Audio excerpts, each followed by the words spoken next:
Onyama kaJuda ebhodle wa-Israyeli wezwakala. Iwanqe elihle likaMarinsi zwengasalwanga ngentando yendoda nomfazi. Isiphepho sezulu inkosi yokuthula ike yathulisa ulwandle lisho kubasobozela uPetro noJohane. Ube ngeyithulisa iziphepho zethu ngobani saze konke isibatshazwa sezulu. Uke wabatshazwa wesifazane waseSamaria wathi sanini nizobona ngitshele konke. Bizo lakhe uJesu waseNazaretha limlakhe limumethe iqiniso liyahlaba njengenayiti. Umtatazeliswa amadimoni acela ushwele. Uwakhiphe endodeni wafaka engulubeni ayophonse kolwandle. Umvunyo ovunywa amaciko esizwe sakithi kaZulu.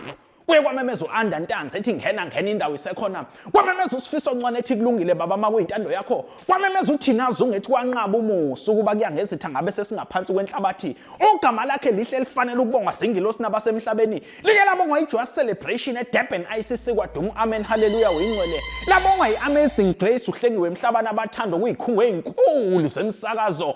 Nkosi ephilisa ngokho labanye bephilisa ngamakhathakhatha. Ngiyasaba ngaleso sihogo ngoba kukuphila nje kwesikhashana umphiko ophikwa abaJuda nethuna lamphika. Lathi asinako umumatho wadala konke ngezwi mdelo wadela ubukhosi bakhe. Wehla wazoba umuntu ebantwini ummemezeli wefeli phakade phezulu kwentaba emhlwathi basindisa abanenhlanhla. Ibinda Nkosi yamakhosi inkosi ayiqeda.